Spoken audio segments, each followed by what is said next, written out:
definitely wouldn't play too much. At 5-10%, too much.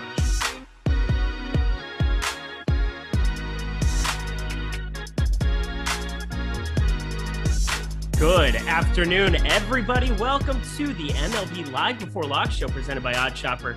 I'm Eric Lindquist, excited to talk through the slate once again for the second time. It's going to be better than the first, not because, I don't love Terry or anything, but because we have more information. And more information means good things for all of you. And the guy who's going to give you all that information is my friend Neil Orfield at PlayerQDFS on the Twitters.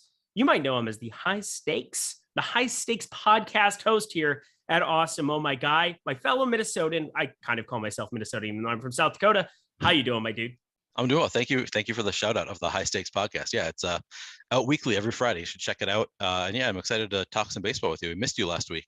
Oh, I missed you too. I mean, it's just one of those things where you're called where you're needed. I will do a show in front of 4,000 people. I really don't care. I want to talk sports all day, every day with all of you guys. And I think that, it's one of those things where you were able to host. You've been doing such a great job hosting, by the way. Shout out to you. Thank you.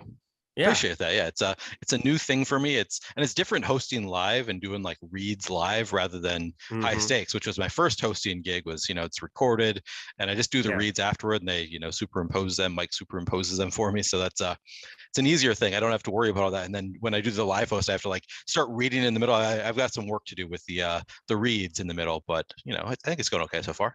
Eric the Clown. Good to see you too, Jason. Glad to have you. Hit the like button for us if you would. Hit the subscribe button, notification bell. All of that goes a very, very long way. For Neil, for myself, for everybody here at Awesemo, including my buddy Awesome Yo over there, Mike Lawrence behind the virtual glass for the second time with me today, riding sidecar. We found out he's a fake Philadelphia Sixers fan. Even though he wears all the apparel, he's actually a spy, Neil. He's a spy. Oh, really? Yeah. So he's actually got a Buffalo Bills chair. Look at it. Oh, I saw that. The Josh Allen chair. It's not just a Buffalo Bills chair. It's a chair that used to be used by Josh Allen. It's an official, Bills Josh Allen's chair. So there's no basketball. Buffalo, I'm sure they have like a G League type team, but he's basically a spy just trying to bring Josh Allen down is what I'm starting to learn. Or a spy trying to tear down the Philadelphia Eagles organization. That's been pretty easy of lately. Jalen Hurts, he's the answer. Let's see how that goes this season. Let's hit that like button, everybody. Subscribe button. I already said that, but wanted to reiterate it. Larry C. Eric gets so much crap. I can take it. It's really not that big of a deal. I'm excited to break down this slate again because we have more information. We have some lineups out. We have some things that I might have changed my opinion on slightly, ever so slightly, just pending on tools. I know that we're both kind of a very strong proponents of the Awesemo tools when it comes especially to baseball, because it's just so easy to look and find positive leverage. Anything you want the people to know before we start diving in game by game? No, looking pretty even. None of these lineups are expected to put up 5+ runs today. It's all, across the board. Everybody's, we got one as low as 2.9, I want to say, is the lowest. 2.4 for the Rock is the lowest run total. And then the highest gets as high as 4.4. What's the highest we get? That's about right. That high. Yeah, 4.6 for the Dodgers. 4.6 for the Dodgers. So Not a high spread in terms of these games, and it's all going to come down to the ownership, and you're going to be able to find your leverage by playing the low owned stacks in general, just because the spreads in these games are not that large. So it'll be a fun slate. Yeah, I'm going to be playing a lot on both of them. I don't have to do an NBA show. Yay! I love doing NBA shows, but it's a lot easier to build your lineups for two sports. Are there no not games on a tonight? Show? No, there's two NBA? games tonight. It's just I on Mondays it's Josh and Adam. They take it's Josh and Laffy that do the live before lock. So Greg and I get a day off from that. Greg is doing the deeper dive with Adam. Check that out. We'll be wrapping this show up at 25 on the hour there. So you guys can all jump over and watch the deeper dive live before lock here for the NBA. 2 games in the association. Shout out to the fake team that might cheers for Philadelphia 76ers. I bet them 0-2. I bet Dallas 0-2. Good times were had this weekend. Nice. We're talking baseball. Let's get into it, shall we? Yeah, let's do it. All right. We got the Dodgers right off the bat. You said 4.6 implied runs. Welcome to the highest total that you have on this here slate. You go up in Pittsburgh, 2.9 implied total here because Julio Urias is on the mound here, the lefty. Pitch count for all of these Dodgers, a little bit more lenient. I think people might have the Kershaw thing in the back of their head, and then all of a sudden you see Walker Buehler go up over 100. So I don't think that that's really a concern. On DraftKings, especially where you're looking at a price tag of 8,200, price matters a lot in DFS. And, even though the pitch count hasn't been outrageous for Julio Urias, 81, he's topped out at the season. The stuff is still good. 1.88 ERA, 0.92 whip. I think he looks decent enough, but is he too popular to roster in bulk today for you today, Neil? Yeah, you said it. He's a great pitcher. The price is right for him. Everything lines up for Julio Urias to be a good pitcher in the spot, but the ownership is just too high. So I'm going to want to come under the field on Urias.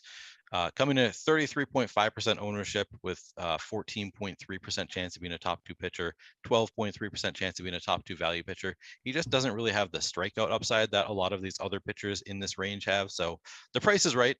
If you have 8,200 left over after you've built your stacks and Julio Urias fits in there, he's probably the guy I would go to. I don't think there's anybody that I would rather pivot to off of him to get off of that ownership. But in general, I think in my lineup set of 150 today, I'm going to be under the field on Urias just because he's too owned relative to his upside here. Yeah, I'm with you. And I think part of it is I think he's a very safe option, but I think the ceiling is very, very capped. And I think there's guys like Kopech, guys like Woodruff, those guys that are underneath Rodon, of course, Rodon on this slate, that I just am more inclined to get to because I think they have a little bit longer leash. Looks like around the industry, people really have Urias. Thank you. It's so weird reading something off the name, even though you know how it's supposed to go in your head. But when you read it off the sheet, I don't know. People don't care. But Urias, I might even be wrong. That's just how I pronounce it. No, it's 100% correct. And Sam Chittick, I'm probably saying that wrong. Hopefully I'm saying it right. Sam Chittick even backed it up. Urias, you've got it covered. So we've got that. You've got it correct. I had it wrong. But I think he's a guy that's just going over on for DraftKings. I think on FanDuel, I'm inclined to I'm going to be doing some different stuff on FanDuel compared to DraftKings today because you have this one Rodon guy who's one of my favorite pitchers in baseball, Carlos Rodon, going back to his White Sox days. Kind of sad because I love this White Sox rotation. It's good for our Twins, of course, but good to get him out of the division. But he's going to be getting nearly 50% ownership today. That's going to give me just about every other pitcher on the board an opportunity to go a little bit overweight on him. Now, FanDuel, you have to play the early slate in order to get him. He's not available on the main slate. We talked about that a little bit this morning, but just wanted to reiterate that'll be something where if I'm playing the full all day or if I'm going to play that short slate, I think Urias is a guy I want to get to over there. Let's jump on over to the other side of this one. And Jose Quintana, once upon a time, a good pitcher no more. Very difficult for me to imagine rostering much of him. Yes, I know that there's going to be positive leverage going against him. You're going to run into positive leverage against every pitcher that goes up against the Dodgers, unless it's somebody like a Carlos Rodon in that NL West type rivalry. But is he going to be a guy you roster in any kind of a meaningful way today? No, not in any kind of a meaningful way. I ran a set of 500 lineups. I got to 6 total of Jose Quintana. He looks good in the top pitchers tool. So yeah, he's another pitcher. If you land on him at 6,100, at exactly 6,100, I think he might make some sense. Coming in at, as you said, 1% ownership, but 6.8% chance of being a top 2 pitcher, 18.3% chance of being a top 2 value. So those are the things you like about him, but he just doesn't have quite the same upside as a lot of other pitchers on this slate. And there are just several options I'd rather get to before Quintana. So I don't see myself landing on him all that frequently. I don't know if I'm going to land on him at all, to be honest, in 150 lineups. He's not the kind of pitcher that I feel the need to force in there, particularly against the Dodgers. Dodgers are so stupid. Okay, Sean V, stop it. You're getting timed out just because calling the Dodgers stupid. I mean, they are an incredible organization. Stop it. Plus, you're trying to win a World Series if you're the Dodgers. Who gives a shit about giving Julio Urias, 95, 100 pitches in May? Who cares? They just want him to stay healthy. If they want to keep a cap on him, who cares? It only matters to us for DFS purposes. I mean, they have phenomenal bullpen, phenomenal lineup. Let's talk about that lineup here while we're at it. Sean V, be better, my friend. Be better. Plus, Kyle Schwarber didn't hit a home run. You're supposed to leave, but whatever, you're just timed out for 5 minutes. Mookie Betts, Freddie Freeman, Trey Turner. Again, this Dodgers team up against lefty pitching for the season, not as good as you would expect. Just a 96 WRC plus, tune of 132 ISO, but that just means positive regression is in store eventually for the likes of Mookie Betts, Trey Turner, Justin Turner, Chris Taylor, all of these righties that have been struggling mightily at the beginning of the season. Guess what? It hasn't mattered because the Dodgers are phenomenal. They have a back end of a lineup with Gavin Lux, who's been raking even. How do you want to stack up the Dodgers today? Because I'm assuming just with positive leverage or flat leverage that there might be a way that you can do that you're interested in. Yeah, it's a really good question because they are really expensive. It's hard to get, all of the top end Dodgers bats into your lineup just due to the price tags. We've got Betts at 5,800. We've got Freeman at 5,300. Turner at 5,400. Like, it's really hard to just play all of the guys you want to. So I'm just going to be mixing and matching. Typically in my stacks, I don't worry too much about, breaks in my stack. So like I allow for, sometimes I'll have the 3-hitter and then the 6 or the 7-hitter. I don't necessarily need them all to be consecutive because there is positive correlation throughout the lineup. So you don't necessarily need to go 1, 2, 3, 4, 5. They don't need to be consecutive or even just like broken up by one. So I think I'm going to have plenty of the Dodgers in my stacks. They are, as you said, one of the top stacks on the board. They have the second best odds of being the top stack on the board. Kind of surprising to me that they aren't the top stack. Like without salary considered, they are number 2 behind Miami in terms of top stack odds. So that surprises me a little bit.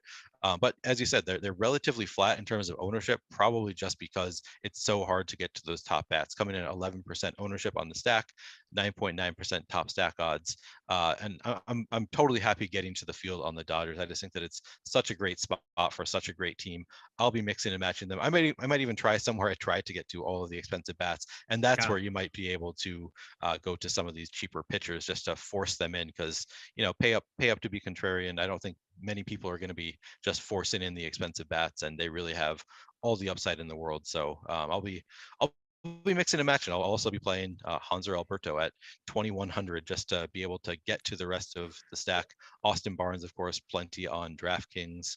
I'll be playing plenty of probably everybody in the lineup will get into at least one of my lineups. How about you? How are you going to attack it?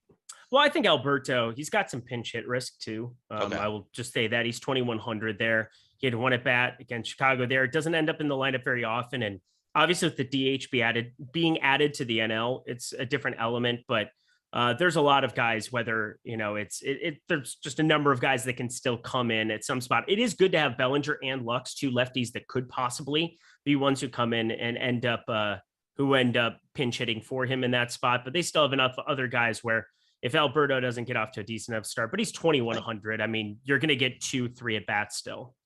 Yeah. Right. It's fine. That's a good point. If you have pinch hit risk, which obviously in this Dodgers lineup, he has some pinch hit risk. I see what you're saying. You're saying that because Bellinger is already in the lineup, that lowers his risk of being pinch hit? Correct. Okay. Correct. Yeah, I misunderstood you at first. Yeah. Oh, okay. That makes total sense. I get what you're saying. Yeah, that does help a little bit. Maybe lowers the risk. I mean, we've got him projected well enough that he's making it into plenty of my Dodgers stacks. But it's maybe that's something you want to avoid. The guy who's going to pinch hit for him at some point in this ball game is Max Muncy. Max Muncy, yep. Put it down in paper, is going to pinch hit in this game. And it just makes all the sense in the world that it'll be Hanser Alberto, especially if they put a righty out on the mound, the minimum 3, you're going to have an opportunity to just go nuts and have go lefty, lefty, lefty there back to back to back at the back end of this order. So Max Muncy will pinch hit at some point there. And you just have to expect it to be Alberto. So he's cheap. He's going to get 2-3 at bats here. He's going to face Quintana, you would think, at least twice. And then from there, kind of whatever happens. So just be aware of it. It's not something where it's like, 2,100 and he's playing for Arizona and he's going to get 5 at bats or something. It's just not the case. Yeah, I will say that just in my Dodger stacks, I'm getting to a ton of Hanser Alberto naturally just because he's so cheap. So I think that naturally in fantasy hunter, it's forcing him into my lineups because he allows you in a 5-man stack to get to all of the other expensive bats. So I think that's something to actually kind of look out for to make sure that you don't get him into all of your Dodger stacks. So I think that's a really good point that he does have pinch hit risk, and he gets in there because he's so cheap, and he just allows the rest of the stack to work out. But you should probably make some lineups where you kind of force him to not be in your lineups because of that pinch hit risk. Yep. So Sam Chittick, Dodgers have 31 games in 30 days. So do a lot of teams. There are going to be a lot of doubleheaders coming down this stretch. It's definitely something to pay attention to, but baseball, it's not like, if you're an outfielder covering a lot of ground or have injury risk or something of that nature, even Muncy at the end of last season, you had a fluke accident that basically was the difference between Muncy being available for a lot of those playoff series and being part of that team. You didn't have Kershaw. Injuries can be a thing, and that's what Dodgers are going to avoid all season long. But if you just have Muncy play half a game, you have Alberto play half a game, facing a lefty, it makes all the sense in the world that he's going to get pinch hit for at some point. Yeah. Or, you could have a 2-for-2. You could have Muncy pinch hit somewhere else, and then Alberto gets taken out. Muncy plays first or second. Definitely something that can happen. A lot of utility as far as the Dodgers, how they back up that team. Watched way too much of them because, well, I live in LA. That's why. Pittsburgh, here we go. I don't have a whole lot of interest going up against Urias. Nobody is garnering any ownership. Chavez is batting third. That's a shout out that we had from Terry McBride on the previous show, but he's 4,800 on DraftKings. I think I will make my hay elsewhere. Are you doing anything with Pittsburgh? I'd like to get to a little bit of Pittsburgh in a 150 set. They wouldn't be one of the first lineups that I'd make, but they're coming in at 1.1% ownership with a 1.7% chance to be in the top stack and a 3.9% chance to be in the top value stack. So they're cheap enough that they allow you to get other places. And Urias is great, but he's not, he's not the top pitcher that I'm afraid of on this slate or any slate. So I'd be fine to get to Pittsburgh and just hope that they get to Urias early and can knock him out of the game. But yeah, definitely not a priority for me. Well, let's keep it on moving here then. Next game that's only on DraftKings. Again, unless you're playing the early slate there, the 2-game slate, whatever it is there for FanDuel purposes. Milwaukee minus 165 at Cincinnati. Great American ballpark. That usually means runs, but you get Brandon Woodruff on the mound as the opposing pitcher and a terrible offense in the Cincinnati Reds this season. And it becomes a little bit more difficult to say, oh, this is a tough spot here. Only a 76 WRC plus and a 137 ISO for Cincinnati in the early going of this season. Brandon Woodruff definitely stands out as a guy that I will not be fading by any means. There's a little bit of negative leverage, but compared to Rodon, I feel like on FanDuel, on DraftKings, I feel like that is a spot where there is some positive leverage just in terms of what I'm getting from Woodruff against this lineup, as opposed to Rodon against Colorado at almost double the ownership. What are you planning to do with Brandon Woodruff? Yeah, I think I might even be over the field on Woodruff today, just because he's coming in at 32.7% owned. So some slight negative leverage there in terms of, so he has top 2% odds of 27.6%. So slight negative leverage compared to his ownership. But I've kind of come around to not caring quite as much. I don't really curate my pitchers that closely. So if I cut them off at 40%, maybe even 50%, he's a guy that I would allow myself to get above the field just because he has so much upside against the Reds. Against the same team last week, he threw 12 strikeouts in 5 innings. And more importantly, his velocity came back up to where it has been in the past. So he's looking good. He's cheaper than a few of the other pitchers, Mackenzie Gore and Michael Kopech, who have lesser odds of being the top 2 pitchers. So there's a lot of reason to go to Woodruff here. And I just think even if he isn't, one of the top 2 pitchers on the slate, I could see him. I think he's going to put up a good enough score that he's not going to hurt you most likely, even if he's not a top 2. So yeah, I really like Woodruff here, and I could see myself getting probably above the field. Yeah, I'm a lot higher on Woodruff now. And I mean, I thought he was a good play this morning, but you get Albert Almora Jr. in there, 33.3% K percentage. I remember him going back to the Cubs days. I was surprised he was still in the league here. He's been a career 17.9% strikeout guy, but going back to last year, 31.5%, in 2020, 26.5%. So that's a big strikeout bat that you get there. And whether it was him or Aquino, you were going to get somebody that was going to strike out a lot there. TJ Friedl as well, 31.3% leading off. So you get a guy at the top of the order here. And that's kind of what we've been seeing out of them. I guess I didn't know. Naquin's been batting up further in the lineup, but he's batting 6th here now today. So I think more strikeout or opportunity with Almora in the back end. And TJ Friedl batting leadoff. And then Naquin there batting 6th. That's still decent enough. Pham been the best hitter in that lineup this season, but still strikes up north of a 27.5% clip. And Matt Reynolds just added to the fray here in the 9-hole, 25% K percentage. A lot more strikeouts here available than what I was anticipating earlier when I did the show. So I think this is definitely going to be a team that I attack with Woodruff a lot too. Yeah. Glad we're on the same page. I think it just makes sense in this spot. And that little bit of negative leverage isn't going to scare me away from him. All right. Luis Castillo, though, I called him the wild card, I think, of the slate earlier in the day, because if you get some kind of an abnormal pitch account, like if he can get up to 85 pitches or something of that nature, he is very, very viable going up against Milwaukee. In his last rehab start at AAA Louisville, he threw, 76 pitches was the exact number. It's amazing because I couldn't remember that number earlier when I had looked it up this morning, and then I couldn't remember it just now Good times, Eric. Well done. You're a professional. But Luis Castillo, is he a guy that you're willing to take shots on like I am? Yeah, I don't think that you can hold it against yourself that you couldn't remember the exact number of pitches he threw. You had the general idea. He's been throwing a lot of pitches, up to 76 pitches, as you said, in AAA.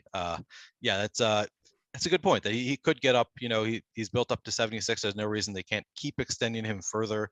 So yeah, he is an interesting pitcher on this slate, coming in at like no ownership. Let's see, yeah, 2.8% projected ownership, 7.9% chance of being a top 2 pitcher. I could see you could definitely take some shots on Castillo and hope that he does get there. It's interesting because we also want to get to Milwaukee bats just based on the top stacks, so they also look good. So maybe hoping for some of that. He's been having some control issues. He's thrown 8. He's walked 8 batters in 10 innings at AAA. So I guess you're kind of hoping for that when you're playing Milwaukee bats, that maybe he walks a lot of guys early, gets out of the game, and then they have a bullpen game is kind of the hope when you're playing the Milwaukee bats. So I'm probably going to be playing both sides of it. I'll probably be coming above the field on Castillo just because he is coming in at too low ownership for a pitcher of his caliber. Yeah, I'm going to get my boy Rowdy in that lineup for sure from Milwaukee side. But yeah, Castillo's going to be a guy I get to around 10% of, 10, 15%, maybe even, depending on how my lineups end up panning out. He's 8,800, which is the huge deterrent. He's not somebody that I would get carried away with today because you have Kopech, you have Woodruff, you have all those guys for just slightly more on DraftKings. But he's still somebody that I want in the portfolio as an SP2. I think that there's going to be some viability going that direction because the strikeout stuff is phenomenal based on what you saw in 2021, north of 30% K percentage. If that can continue, can be somewhat better than his career number around 23.9%. We're looking at a phenomenal fantasy pitcher. He's always kind of been that, with some downside, of course, because of the ballpark he's in. But let's talk Milwaukee bats. You brought it up. Third most positively leveraged team you can possibly get to. Third best top stack percentage there, 9.3%, just a 6.9% ownership share. I think we want to get to a lot of the same bats, but is there a way that you can kind of look at this lineup, find some unique ways to build it up and, just basically say, all right, best ballpark on the slate, go? Yeah, I mean, I think that, I haven't even thought about trying to get unique just because we have some positive leverage overall on the stack. So it's not a lineup where like they're getting a ton of ownership. So you need to force your way to get unique. But yeah, I mean, there are a lot of ways that you can split it up. I look at my top projected Milwaukee lineup currently. I go everywhere from 1 to 9. I've got Colton Wong and Jace Peterson in it. They both look pretty good for their salaries. But I'm getting to, I think, every batter in this lineup. Rowdy Tellez, my guess is that he's going to be a little bit chalky. Let me look. He's hit so well recently that I am concerned. He's batting cleanup. Yeah, he's batting cleanup, and he's just been raking. Phenomenal. Lately. He's only 7%. I will be overweight. Is he really? Yeah. If he's 7%, then I have less of a concern. I guess people probably don't want to play him against Castillo, but yeah, I would love to get to some Tellez in this lineup, and I'll probably be, I'll be playing all batters 1 through 9. They all look pretty solid in this matchup. And I mean, people might be a little bit afraid of Luis Castillo because he is a good pitcher with a great track record, but he also has had control issues at AAA. And if he gets knocked out of the game early, then it's a bullpen game and you don't have that concern anymore. And you've just got a great lineup and a great ballpark. And I'm going to have some Milwaukee. Yeah. They might be, if I had to choose one lineup, they might be the first lineup I go to in a single entry. I was going to say that seems to be your trend where you kind of, just from tuning into other shows for viewers in the past, you'll find the first top stack percentage guy that's positively leveraged and fire them up in single entry. Is that kind of the right approach for you? Yeah. I mean, close Give or to take. that. I mean, Okay. Basically, I just look for positive leverage, and I mean that is essentially right. I guess that's usually not how I would sort it. I wasn't trying to dumb it down to its nearest lowest common denominator, but you're essentially right. I mean, I'm just looking for a team that has hopefully greater than 5% chance of being a top stack and decent positive leverage, and that's Milwaukee today with 1.1% leverage, 7% ownership, and then 8.1% top stack odds. So they just have that little bit of positive leverage and good enough top stack odds that I have interest there. Yeah, let's get rowdy, folks. Let's get rowdy. Cincinnati, I gave like a sympathy vote to Naquin earlier. He's batting 6th. I don't really want to do that. 3,700.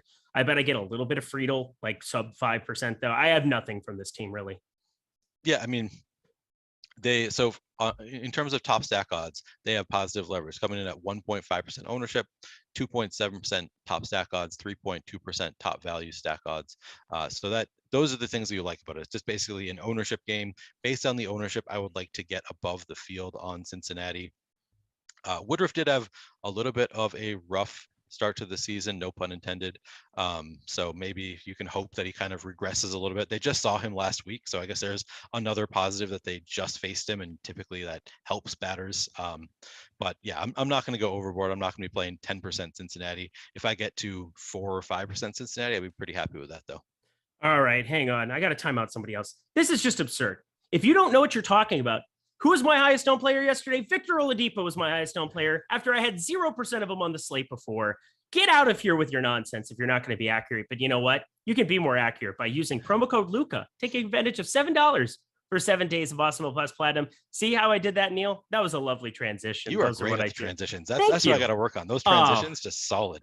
It's just what it is, It's just talking about things that matter to the people. And what matters is getting 7 days of Awesemo Plus Platinum, everything behind the paywall. That is NBA, MLB, PGA, NASCAR, USFL, F1, tennis, soccer, esports. Did I miss anything? I'm sure I did. But you can check out all of it behind the paywall. Player projections, ownership projections, all of the tools, all of the content. Just $7 to access all of it today. So use promo code Luca. This is the last day of that promotion. So if you've been thinking about it, if you've been hearing about it and being like, oh, I'll sign up for it tomorrow, or, oh, they're giving me all the information on the show here today. Right now, the only things that are free, NBA player rankings, MLB ownership rankings, and NHL player projections, those are free today. But I think you should take advantage of this because it is everything we have behind the paywall. $7 using promo code Luca at checkout. Stop guessing, start winning, and join Awesemo Plus today. All right, 7 games. We shall fly. We have to cover all of these because this is where the FanDuel slate begins. It is the Oakland Athletics at Detroit Tigers here. Paul Blackburn and Michael Pineda, 2 very low implied totals for these pitchers. 3.4 for Oakland, 3.6 for Detroit. I think you should probably reverse those. Put your thing down, zip it, and reverse it. It's your French win yet. That is what Missy Misdemeanor Elliott taught me once upon a time. That's what I learned. I like Paul Blackburn a little bit more than the average bear today. How about you? Yeah, he looks really solid in the top pitchers tool, coming in at 2.2% ownership, 9.6% chance of being a top 2 pitcher, 11.7% chance of being a top 2 value. Sure, I definitely have some interest in Paul Blackburn. He's not someone that I'm really excited to roster, but he is playing against the Detroit Tigers. They're not particularly imposing. He has a 25% K rate so far this year. That looks really good. His 2.89 expected ERA looks really good, and his 0.95 whips looks really good. So yeah, I guess there are plenty of reasons to like Paul Blackburn today. And the price tag isn't bad either on DraftKings. So I guess it really does all make sense. Just looking at all of the numbers support Paul Blackburn. Maybe you can keep it up. I'm going to take a shot if he's going to be coming in at 2.2% ownership. I'm with you there. Is that your chick? It's the other thing she says. It's really great. Michael Pineda is terrible. It's just also in that song. It's just like the bum ba da da da dum, or maybe that's a different song. That's Get Your Freak On. Whatever. Okay. I was close. I almost got my own bit right. Whatever. Michael Pineda, he's terrible. We saw him pitch in a Twins uniform once upon a time. He wasn't really good then either. It's sad because he used to be very, very good once upon a time. Those times are not in the year of our Lord 2022. 51.1% hard hit percentage, 14% K percentage, and a 597 expected slugging. I am nervous because I think I might get to more Oakland than the likes of Arizona and Miami. They're the 3rd best top value percentage on DraftKings. There's a slight bit of positive leverage, but if I'm trying to play some Rodon, and in any of these expensive pitchers, whether it's Gore, Kopech, Woodruff, anybody together with Rodon, I might land on some Oakland stacks. How about you, Neil? Yeah, it's a both sides for me. I'm going to get to some Pineda and I'm going to get to some Oakland stacks. Started with Pineda, coming in 11% ownership, only a 9.4% chance of being a top 2 pitcher, but a 22.3% chance of being a top 2 value pitcher. And he is, as we said, going up against Oakland. They have a lot of strikeouts in the lineup. They're not a great lineup. Plenty of reason to like Pineda, despite being not good pitcher. But the price tag is there, the matchup is there, and he looks good in the top pitchers tool. So I will be getting to plenty of Pineda as well. But Oakland is actually the first stack that I made. I hand build one lineup every day just to kind of see what it looks like. Oakland was the 5-man stack that I got to first. So yeah, I have plenty of interest in Oakland. Let's see where they're coming at. 4.5% projected ownership, 4.9% chance of being the top stack, and 9.2% chance of being a top value stack. So they're just a cheap stack going up against a bad pitcher. I'll sign up for that any day.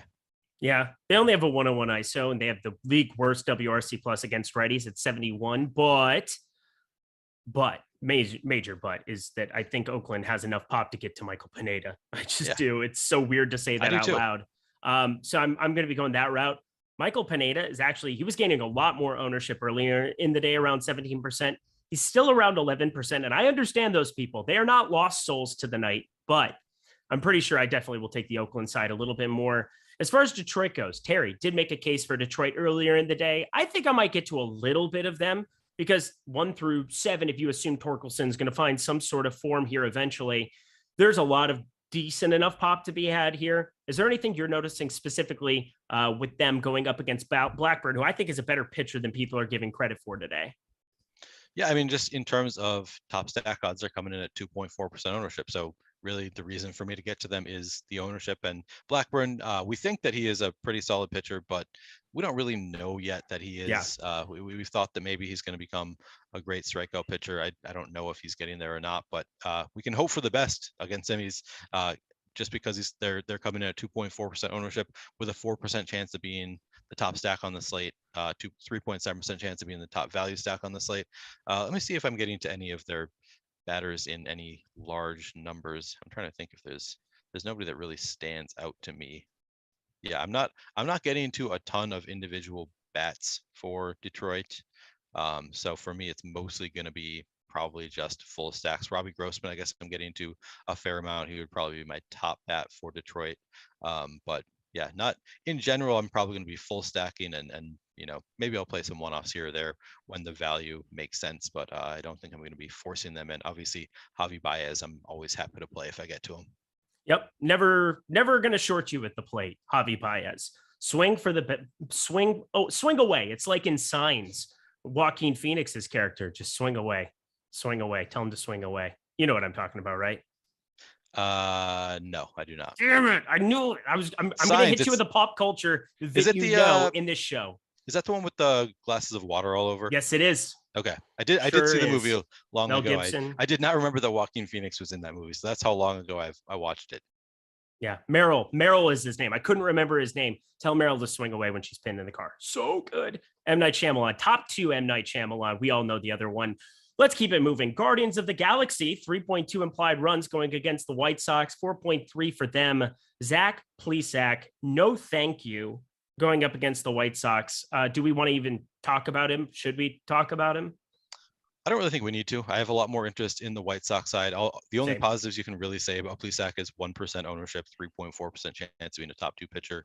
But I don't think I'm going to be getting to a lot of Plesac. I think I'd rather just go to the higher upside options and let other people take shots there. Well, one of the high upside options has to be considered as Michael Kopech here in this spot. So it's a Cleveland team that does not strike out very much. I know that our friend Terry McBride alluded to their strikeout rate this season against righties, and I believe it is the lowest in the bigs. It sure is, 18.7%. You get the likes of Steven Kwan in that lineup alongside Jose Ramirez, and there are no strikeouts between those two at the top of the order. Josh Naylor under 12%, Ahmed Rosario under 15%, Miles Straw under 17%. You only have 2 strikeout bats really in Franmil Reyes and Austin Hedges, but if Kopech's on, it's just like the Ohtani situation in Houston where he racked up 12. It's going to happen from time to time. Is Kopech somebody you're going to be rostering above or below the field currently on DraftKings and FanDuel? Yeah, I'll probably be coming in over the field on Kopech just because he's coming in so low owned. And as you alluded to, he has that strikeout upside, even in a tough matchup. I think that he's got the upside to have a big game. And he's coming in at 9.4% projected ownership with a 17.2% chance of being a top 2 pitcher. He is the 4th on the board in terms of odds of being a top 2 pitcher. So to get him at 9.4% ownership is just, you rarely find this kind of positive leverage on a guy with this much upside, with that 7.8% leverage score. Yeah, I have a lot of interest in Kopech despite the matchup. That is, an interesting tidbit for sure. I mean, you got to look at the individual matchups, but he's just he's a good enough pitcher that I don't think it's going to sway me when he's coming in at this ownership. If he were coming in at a higher ownership, then I would be more, that would sway me a little bit more. I might say, okay, now I want to come in under the field, but just because he's coming in at under 10% ownership on a 2-pitcher site, that's enough that I'm going to want to get above the field on Kopech.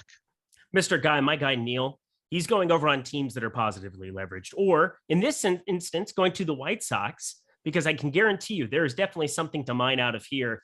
Yes, there's a little bit of negative leverage on DK, but if you're with me here in terms of wanting to target Zach Plesac, there are so many high upside bats that I'm looking at here. Robert, Tim Anderson, AJ Pollock's in that lineup on the back end in the 7 hole. Yohan Moncada, welcome back to the fray, young man. I think there's some interesting ways to stack up this team. Yohan Moncada, welcome back to the fray. Good to have you aboard. Who sticks out to you on the White Sox in terms of how you want to stack them up? Yeah, definitely have some interest in the White Sox. Sure, I'll sign up for some Yohan Moncada. They actually have slight negative leverage currently, which I don't love that. They were, so when I created my first hand-built lineup, they were the secondary stack. They were my 3-man stack was the White Sox, just because I like this matchup for them. 9.4% ownership with an 8.2% chance of being the top stack. I'll probably want to be a little bit under the field on the White Sox, but I'm still going to get to plenty. They are a team that just looks good in a vacuum. One of the best teams in terms of odds of being the top stack. They're third on the board with an 8.2% chance of being the top stack. They're just behind Miami and the Dodgers. So love that. The only thing I don't love is the ownership. I'll be a little bit under the field there. Sure, sign me up for some Moncada. I also have a lot of interest in Tim Anderson here. I didn't get to a ton of Jose Abreu in my initial crunch. I'll probably try to fix that, try to get a little bit more Abreu just because he always has plenty of upside. And then Luis Robert also looks really good. He's just he was in my initial build, just a decent price for him. Happy to get there. Yeah, I think it's just a team that I think has a ton of upside, especially getting Moncada. Originally one of the best young prospects, has shown some major ability at the big league level. There's no doubt I'm going to play a lot of him today here as well in that 2 hole. I think it's just a team that you should be stacking up quite a bit in tournaments. A little bit of negative leverage, but compared to the 2 teams that I'm going to be underweight to, that being Arizona and Miami, I pretty much am given the ability to play anybody else on the board. So that is my game plan. Sounds like you're on board with that. Yep, exactly right. All right, let's keep it rolling. 5 games. Tampa Bay Rays 3.6 at Angels. We're getting into the late night session. Fun 5-game late night hammer going. So some night slates will be in my life, hopefully in your life as well. We've got Syndergaard. We've got Jeffrey Springs on the mound for Tampa Bay. I sung Fleetwood Mac earlier. Do you know Silver Springs from Fleetwood Mac? I don't think I know the song. Here, maybe if I heard it, I would recognize it, but don't know the title. Terry knew it. Come on, Neil. Of course Terry knew it. Terry knows everything. He does know a lot of pop culture. He's a pop culture guy. He's just like picking up on every single one from the show this morning. But you know what, Neil? We will always have Minnesota, baby. We will always have Minnesota. So it's all right. You're still my chosen child. Jeffrey Springs here. We got 4K. That's 4K puts you in play in a lot of different slates. Now, the pitch count is definitely the question mark, because I would have tons of him if he was stretched out to 60 pitches, 65. But 43 is where he's been topped out this season, but he hasn't pitched since the 3rd. 1, do you think there are enough pitches available for Jeffrey Springs to be reasonable, even at 0% top 2 pitcher percentage, or is he a complete write-off for you today? I think I will take some shots just because he is the cheapest pitcher on the board. As you mentioned, he has plenty of K upside. He has been working as a reliever, so he is not fully stretched out.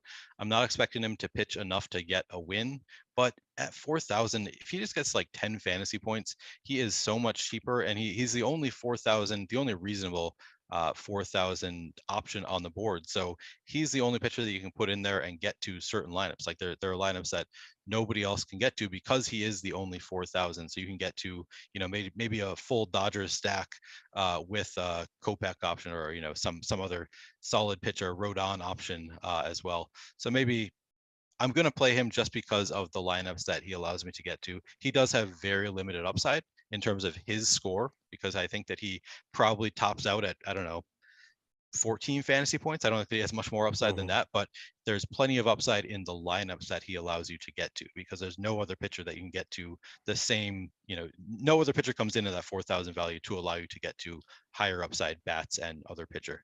first pitcher. Oh man, Larry C stole my joke because I was going to say, if only we could roster a 4K pitcher up against the team he's facing in order to make way for them, because the Angels are so damn expensive that you kind of need the 4K pitcher to make a full stack of them work. But such is life. Larry C beat me to it. We'll talk about the bats here in a second, but let's talk about Noah Syndergaard.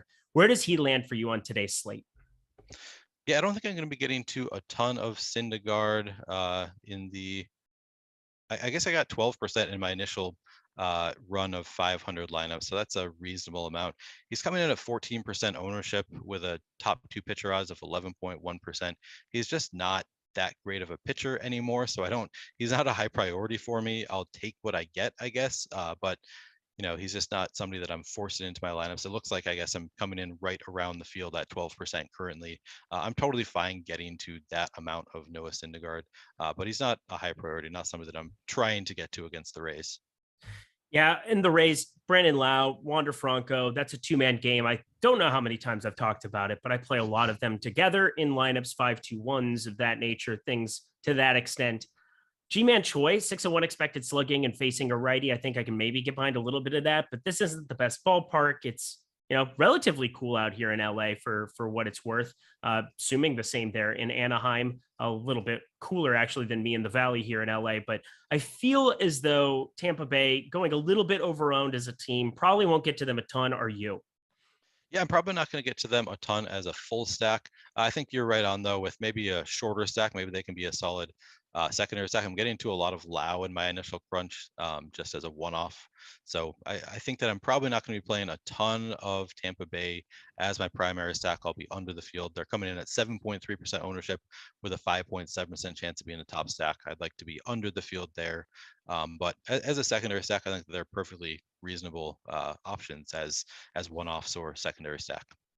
Hey, Neil, did you know that? Well, actually, no, we'll do that here in a second. Angels, positive leverage on the likes of Trout and Ohtani seems like a high upside option. And as good as Jeffrey Springs has been this season, this offense can be better from time to time and surely bring upside to the table. Taylor Ward has been a welcome addition to this lineup in this current iteration of him. Anthony Rendon, Jared Walsh left on left, maybe a crime available to make that happen. But what sticks out to you from the Angels side? Yeah, I want to get to some Angels. I don't love a bullpen game against Tampa Bay. I don't know if you call this a bullpen game, but we're not expecting Jeffrey Springs to pitch, 5+ innings. So I'd call it a bullpen game. And they're a solid bullpen. So not my favorite bullpen to target, but it's just such a high upside offense that I'm with you. I'm going to want to play plenty of Angel stacks. Obviously, you can always get to Trout, Ohtani. Taylor Ward has been incredible so far this year. Jared Walsh has been solid. Anthony Rendon. There's plenty of bats that I'd like to get to in my Angels stack. So I'm going to be playing them just due to obviously the upside and then also the ownership coming in at only 4.2% ownership, 5.7% chance to be in the top stack on the board. Just a high upside stack that I'm happy to get to. All right. Well, Neil, did you know that we have MLB bets now available on oddshopper.com? I did not know that. Oh yeah, we're adding things to the fray. Now we're still in beta, so we're still getting everything situated. I'm pulling up some of the best projected win percentages here at the moment, and there aren't a ton of pieces of value on today's slate. Sometimes you get some massive home run value, but I see like Miles Straw total home runs under of 0.5 has some value, but I don't think I'm going to be laying minus 3,000. But I'm telling you right now, OddsShopper is the one-stop shop for everything that has to do with projected ROI, projected everything else. I just grouped it here. Hunter Renfroe, total home runs for him today. The over of 0.5 plus 500, 38% expected ROI. That is good stuff. We have the under on Urias, 5.5 strikeouts for him, 64% win percentage on that one. We're starting to get some OddsShopper stuff. We're starting to get some expected ROI and win percentages up there. Take advantage of them now. It's still free to you. Go to oddshopper.com, check out their MLB bets, but that's not all. We have NBA, NHL, and golf bets. We have a parlay builder for prize picks over there. We have arbitrage betting where if you can find lines on either side of it, there were some slight arbitrage opportunities with the Sixers once upon a time. There are not those opportunities anymore, but you want to guarantee yourself some profit. Arbitrage betting can help you figure out where that might be. Today, there's no arbitrage opportunities, but something to pay attention for because free money is the best kind of money, no doubt about it. But does anything stick out to you on the OddsShopper board for today? Any bet that you might particularly, I know you're in Minnesota, I'm in California. Those are sad times, but if you were going to be betting today? Anything stick out to you on the board? I have not checked out the Odd Shopper board just yet, so I We am both not hated prepared to answer that Plesac. question. How about this? Under 3.5 Yeah. strikeouts for Plesac, 66% expected wins percentage, 28% ROI. So I think that's good for prize picks purposes and for sports betting purposes if you can get that minus 105. Yeah. Sign me up. Look at that. So you don't even have to sign up at OddShopper. You just go to oddshopper.com, take advantage of it. Thank you so much to all the guys behind the scenes: Alex Baker, Steve Buzzard, Eddie Lai, Sean Zahn. Incredible team here we have at Awesemo. Some of the best DFS players now putting their sports betting knowledge to great use at OddShopper. Check out those projections directly on the page. Let's keep it rocking, my friend. Miami Marlins, Arizona Diamondbacks. And tell you what, this is going to be a very nerve-wracking game. It's the only one with a 9 total. It's the only one over an 8 total on the board today. That's absurd to say out loud, but it's the Miami Marlins and Arizona Diamondbacks. Elieser Hernandez on the mound for Miami. Terry McBride had some interest earlier. I trust Terry McBride, therefore I'll have a little bit, but I don't want to get carried away with pitching, and I definitely don't want to get to these overowned offenses. Anything stick out from either of these pitchers that you might want to roster today? Yeah, I'm also interested in Hernandez. He's a volatile pitcher, which I always love volatile pitchers. He's been giving up a lot of home runs, but he's also been throwing strikeouts. So he's a little bit too expensive on DraftKings at 8,500, but as a result, he's coming in at 1% ownership, and he's still got high upside. So it's dangerous. It's probably not a game you want to watch if you have him, but I'm going to take that chance when he's coming in at 1% ownership with a 10.2% chance of being a top 2 pitcher, 7.3% chance of being a top 2 value. I would want to come over the field on Hernandez on DraftKings. And on FanDuel, he's only 6,900, still only coming in at 1% ownership, which I guess makes sense because you can only play one pitcher on FanDuel, but also positive leverage there. So yeah, I definitely have some interest in Hernandez. I don't think I'm going to be playing any Castellanos. He also has some positive leverage, coming in at 1% ownership with a 2.9% chance of being a top 2 pitcher and 5% chance of being a top 2 value pitcher, but it's not good enough that I am going to be targeting him. I don't really expect to get any Castellanos. On the cheap end, it's going to be Austin Gomber for me and not a whole heck of a lot else. Maybe a slight bit of Michael Pineda, because if somebody succeeded against the Athletics, it wouldn't completely shock me. So just throwing that out there. Let's talk these offenses then. If you're not going to play Castellanos here, they're very overowned. I don't really even know how I land on them today in any kind of a meaningful way. Arizona negative 8.2% leverage, Miami negative 4.2% leverage. Humidor exists in Arizona. It was a lot more fun when it didn't, but how do we feel about these offenses today?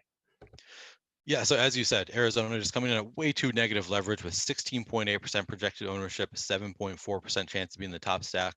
The thing that you like is that Hernandez has been giving up a lot of home runs, so I guess you could try to target the home run upside there. I'll probably be getting to a lot of Dalton Varsho, but I don't think I'm going to be getting to a ton else from the Diamondbacks, just because I don't really want to play full stacks when they're coming in at 16.8% ownership on a 9-game slate.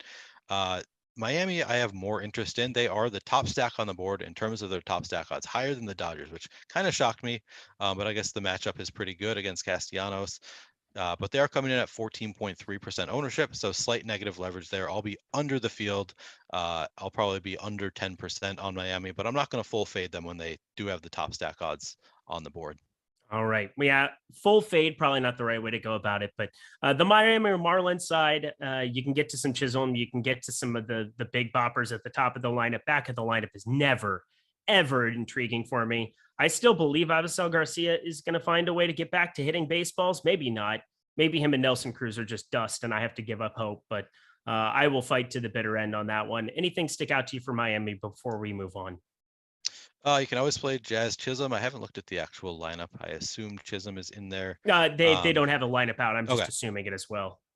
Yeah, so I always have some interest in Chisholm. Yeah, I don't think I'm getting to some Joe Wendell. I didn't realize that he had changed his name from Joey. Jesus Sanchez, I'm getting to about 10%. So I am getting to some a reasonable amount of Miami bats. Jesus Aguilar, the Garrett Cooper, I'm getting to a fine amount. Jorge Soler, I'm getting to plenty of Miami bats across the board. Nobody in huge numbers outside of Jazz Chisholm, though. I'm getting to nearly 20%.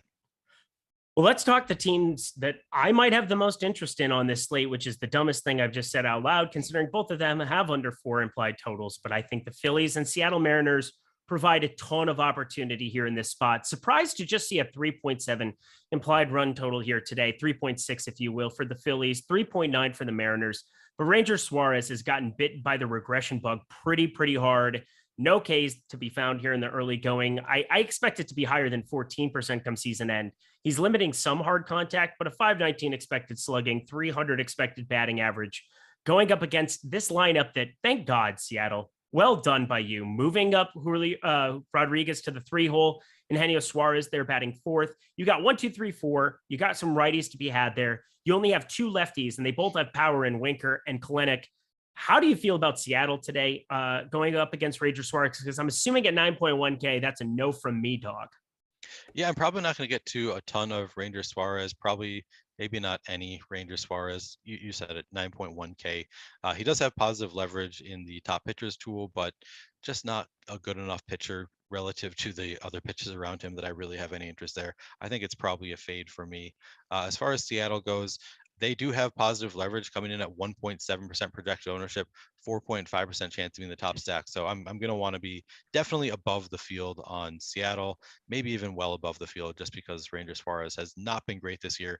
None of the underlying stats suggest that he is getting unlucky. He's just not a great pitcher. So yeah, I'm definitely interested in some Seattle stacks here. All right, me too. Chris Flexen, 5.3K. That's the nicest thing I can say about him. 6.4% top stack percentage. He's being about appropriately owned. Give me probably any other cheap pitcher on the board. I do not want to target Phillies. How about you? So here's the nicest thing that I can say about Chris Flexen.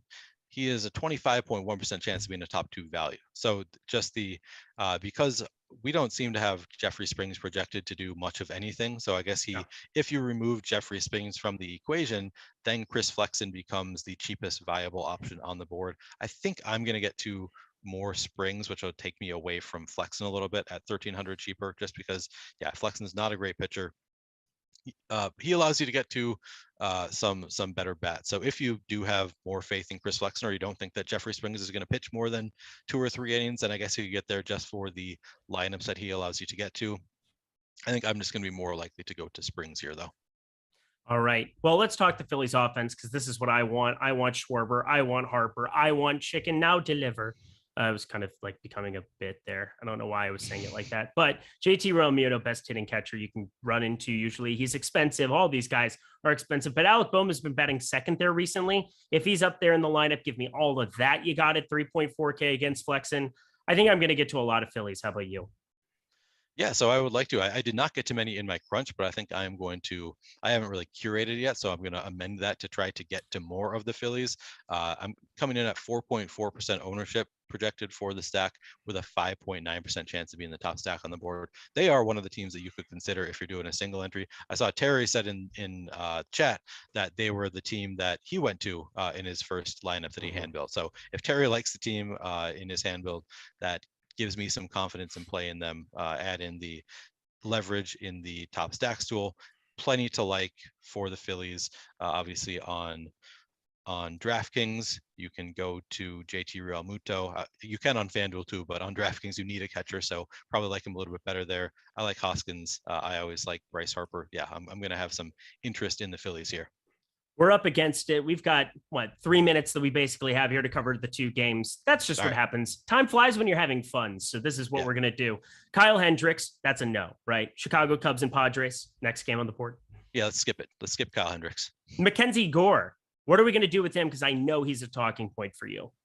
Yeah, I have a little bit of interest in Mackenzie Gore, just another pitcher that has high upside. He's about neutral in the top pitchers tool, 21.4% projected ownership, 18.9% chance to be in the top 2 pitcher. I would expect to be right around the field is probably where I'd be happy to get to with Gore. I'd rather go to Rodon. I'd rather go to probably Hernandez. I don't know, not Hernandez. I'd rather go to Rodon and Woodruff for sure. But Gore is one of the top pitchers that I like to go to on this slate. He doesn't have quite the leverage that Kopech has, but he still has plenty of upside. Yeah, I have some interest there. All right. Going up against Gore, do we want to get to any Cubs? I would probably have some interest in getting to Cubs, just because he is a little bit inexperienced. They're coming in at only 1.8% projected ownership with a 3.6% chance of being a top stack, 6.2% chance of being the top value stack. So plenty to like about the Cubs. I'll going to come in over the field on the Cubs stacks. Contreras, Wisdom, Suzuki, those are the three that you should be playing all the time against lefties. So I'm okay getting to any of those three. Padres on the other side, higher implied total, going up against Hendricks, who can limit some of the hard contact time to time. Not lately. So I think I'm going to be all on board with stacking up against him. How about you? Yep, sign me up. 3.6% projected ownership, 5.3% chance of being the top stack. I like that. I'm going to be above the field. As will I. One more game. See, I knew we could do this together. Teamwork makes the dream work. Rockies and Giants, these are the two pitchers I have the most interest on DraftKings.com. Rodon's going to be so popular on FanDuel, my God. But Austin Gomber showing up really nicely in the top two pitchers tool compared to this morning. That gives me some encouragement that, yay, maybe I'm not crazy and I know what I'm looking at. He's 6,600 with a great ground ball rate, facing a lineup that generally is great against right-handed pitching, less so against lefties. How do you feel about Austin Gomber? Yeah, I have a lot of interest in both these pitchers, just both very talented for their salary. Gomber coming in only 8.1% projected ownership with an 11.3% chance of being a top two pitcher, 21.1% chance of being a top two value pitcher. He has, it's a tough matchup against the Giants, but the price is right for a pitcher of his caliber. So I definitely have interest there. All right. And Rodon, I love him. He's really, really popular. I doubt, knowing the way that you play MLB DFS, you're going to get to him on the field. I think the way that I've explained this to people from earlier today hasn't changed. I want to be lower on him on FanDuel on a one-pitcher site because he's going to be 50% owned and there's a lot of salary. I can maybe get some stacks other people can't. And then on DraftKings, I'm probably going to be over the field, which is disturbing, but I'm going to have little exposure on FanDuel. So it's kind of hedging myself. How are you planning to handle Rodon? Yeah, I mean, I've come around a little bit to getting closer to the field on these pitchers that just have such high upside and relatively high floors. I mean, yeah, it's baseball, so nobody's like floor is really that high, but I feel like he's got just a pretty solid floor. So I'm totally fine getting to the field or above the field on Rodon. I'll probably come in a little bit under, but not. I don't mind getting above the field. He's just he's the top pitcher on the slate on DraftKings, and he's not that much more expensive than all the guys behind him. So yeah, plenty of reason to go there. Yeah, Colorado, 1.8% top stack percentage. They're about appropriately owned. I doubt it get to anything meaningful against Rodon. He's the most popular pitcher on the board. Anything for you from Colorado? Yeah, you said it. They're not a team that I really want to target here. There's some positive leverage, but that's all you can really say about them. It's not a great matchup. All right. And smash the like button, everybody, before we get out of here and go to the NBA stream. Definitely smash that like button. Last thing, San Francisco, a little bit of positive leverage. It is Austin Gomber. He's given up, a decent enough expected ERA, enough hard contact to a certain extent where I can maybe get to a tiny bit of San Francisco. But I think I prefer a lot of the other offenses on the board, especially, Lamont Wade, who's back in the fray, Jock Peterson, Mikey Yastrzemski, all from the left side. That does you no good against Gomber. Anything that sticks out to you here from San Francisco? Yeah, not really. They're a very neutral play for me. 8.4% chance to be in the top value stack. So that's kind of the best thing you can say about them. But it's not a matchup that I love. I'll probably be close to even with the field. Well, let's get ourselves out of here. It is NBA time. Greg and Adam coming up on the NBA Deeper Dive, NBA Live Before Lock, the typical Monday crew. I'm looking forward to that one. You should all be too. Lots of great playoff games. Check out the content. As I said, hit the like button. Thank you so much to Mike. Awesome, behind the scenes here. Mike Lawrence doing all the dirty work. He's a fake Philly fan, though, so that's cool. Any final words for the people, my Minnesota friend, Neil? Now let's win some money. Check out High Stakes. Check out his podcast. Please, please, please. Like, subscribe, do all the things over there. Do it here as well. He's Neil. He's a beautiful blue-blooded or red-blooded American man in Minnesota, living out in the Ozarks, doing his thing. That's not true because that's Missouri. I'm Eric. I'm here in LA just being a, whatever. We'll see you guys later.